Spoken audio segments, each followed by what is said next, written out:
সুবহানাহু ওয়া তাআলাকে চিনতে পেরে কি আপনি সন্তুষ্ট? আপনার একটা ধর্ম রয়েছে ইসলাম, এটা পেয়ে কি আপনি সন্তুষ্ট? আপনি কি জানেন আপনার নবী মুহাম্মদ রাসূলুল্লাহ সাল্লাল্লাহু আলাইহি সাল্লাম, এটা পেয়ে কি আপনি সন্তুষ্ট? আপনি যারা সন্তুষ্ট যে মুহাম্মদ সাল্লাল্লাহু আলাইহি সাল্লামের উম্মত হতে পেরে যে ব্যক্তি সন্তুষ্ট, তার মর্যাদা কি আপনি জানেন? তার মর্যাদা কি জানেন? তার মর্যাদা সুবহানাল্লাহ, আল্লাহ সুবহানাহু ওয়া তাআলা এত মর্যাদা দিয়েছে। তার একটা হাদিস হয়তো আমি এন্ডিংয়ে বলতাম, শেষে বলতাম, আমি এখন আপনার কাছে বলে দিই।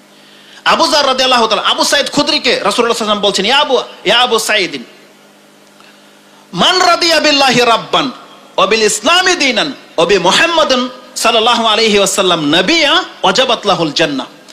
ফাআজিবা লাহু আবু সাঈদ ফাকালা আইদাহা আলাইয়া ইয়া রাসূলুল্লাহ ফাফালু।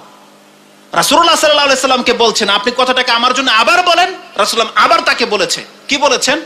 রাসূল সাল্লাল্লাহু বলছেন, আবু সাঈদ তুমি জেনে নাও, মান রাদিয়া বিল্লাহি রাব্বান, যেই ব্যক্তি আল্লাহকে তার রব হিসাবে পেয়ে সন্তুষ্ট, যেই ব্যক্তি ইসলাম ধর্মটাকে নিজের জীবন ব্যবস্থা, নিজের ধর্ম পেয়ে সন্তুষ্ট, যেই ব্যক্তি মুহাম্মদ সাল্লাল্লাহু আলাইহি ওয়াসাল্লামকে নবী পেয়ে সন্তুষ্ট, ওয়াজাবাত লাহুল জান্নাহ, তার জন্য জান্নাত ওয়াজিব হয়ে গেছে। তার জন্য জান্নাত ওয়াজিব হয়ে গেছে, রাসূল সাল্লাল্লাহু আলাইহি ওয়াসাল্লাম বলেছেন। তো যেই ব্যক্তি আল্লাহকে রব হিসেবে পেয়ে, মুহাম্মদ সাল্লাল্লাহু আলাইহি ওয়াসাল্লামকে নবী হিসেবে পেয়ে এবং দ্বীন ইসলামকে পেয়ে সন্তুষ্ট, রাসূল সাল্লাল্লাহু আলাইহি ওয়াসাল্লাম বলছেন তার জন্য জান্নাত ওয়াজিব হয়ে গেছে, তাকে আল্লাহ জান্নাত দেবেই দেবে। কিন্তু আপনাকে যদি জিজ্ঞেস করে আপনি কি ইসলাম ধর্ম পেয়ে সন্তুষ্ট, আপনি তো মুখে বলছেন হ, কিন্তু আপনার দেহ তো বলছেন আপনি সন্তুষ্ট না। বলেন, আপনার ওয়াইফ পর্দা করে, আপনার মেয়ে পর্দা করে, ইসলাম বলেছে আপনার মেয়েকে পর্দায় রাখতে হবে।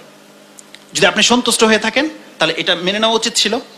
ইসলাম বলেছে ছেলেরা দাড়ি রাখবে, যাদের দাড়ি গজায়নি তাদের তো ভিন্ন জিনিস, কিন্তু তাদের দাড়ি গজানোর সময় হয়ে গেছে কিন্তু দাড়িটা আপনি নিলেন না, তার মানে আপনি আল্লাহর এই বিধানের উপরে সন্তুষ্ট নন। আমরা সন্তুষ্ট, এই জন্য রেখেছি। তাহলে আপনি বলেন তো দেখি আপনি সন্তুষ্ট কিনা, আপনি নিজেকে প্রশ্ন করুন। রাসূল সাল্লাল্লাহু আলাইহি ওয়াসাল্লাম বলেছেন যার টাকনার নিচে কাপড় যাবে সে জাহান্নামে যাবে। ইসলামের বিধান হচ্ছে পুরুষরা টাকনার উপরে থাকতে হবে, তার লুঙ্গি, তার প্যান্ট, তার জামা, যেমন জুব্বা পরেছে এটা আমার টাকনার উপরে থাকতে হবে। এখন যারা সন্তুষ্ট তারা কিন্তু উঠিয়ে নিয়েছে, কিন্তু যারা উঠাননি তার মানে আপনি সন্তুষ্ট নন, ইসলামের এই বিধানটাকে আপনি মেনে নিতে পারেননি। আল্লাহ সুবহানাহু ওয়া তাআলা বলেছে যারা সুদ খাবে তাদেরকে কঠিন শাস্তি দাও। ইসলাম বলছে যে আপনি সুদ খেতে পারবেন না, ইসলাম বলেছে আপনি ঘুষ খেতে পারবেন না, এগুলো বলেছে ইসলাম। তাহলে যারার মাঝে যতটা পাপ রয়েছে সে ততটা ইসলামের প্রতি অসন্তুষ্ট। আপনি কি কোনোদিন ভেবেছেন, এইভাবে ভেবেছেন?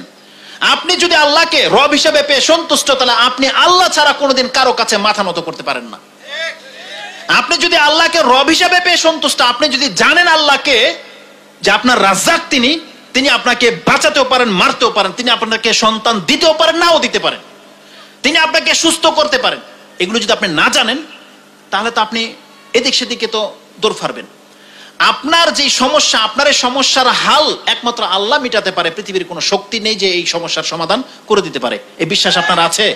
তাহলে এটা জেনে যদি কোনো ব্যক্তি আল্লাহর উপরে সন্তুষ্ট থাকে, আল্লাহ বলছেন তার জন্য ওয়াজাবাত লাহুল জান্নাহ।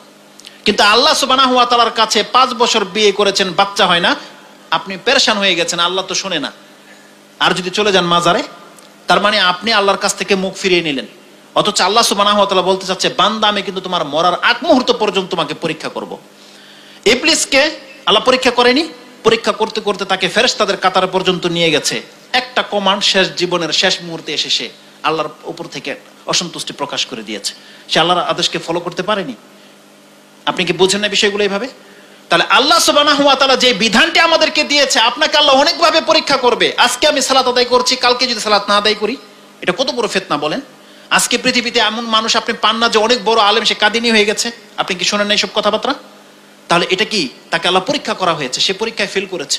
কিন্তু আপনি যদি এমন এক ব্যক্তি যাকে আল্লাহ অসুস্থ করেছে, যাকে আল্লাহ অভাবী করেছে, তারপর আপনি সুদের সাথে জড়াননি, তারপর আপনি কোনোদিন হারাম ইনকাম করার চিন্তা করেননি, তাহলে আপনি হচ্ছেন সেই ব্যক্তি যেই ব্যক্তি আল্লাহ পছন্দ করে। আপনি হচ্ছেন সেই ব্যক্তি, কারণ এখন পর্যন্ত আপনার পদস্খলন ঘটেনি, আপনি হক পথে আছেন। এই জন্য যাদেরকে আল্লাহ সুবহানাহু ওয়া তাআলা বড় বড় বিপদ দিয়ে পরীক্ষা করছে, আমরা সেই সমস্ত ভাইদের জন্য দোয়া করি, আল্লাহ তাদেরকে এই পরীক্ষা তুমি পাশ করিয়ে দাও। এবং আমাদেরকে যেন এমন কোনো মুসিবত, এমন কোনো বিপদ আল্লাহ চাপিয়ে দিও না যেটা বহন করার মতন ক্ষমতা আমাদের থাকবে না। প্রতিনিয়ত আপনি আল্লাহর কাছে এই দোয়াটি করবেন।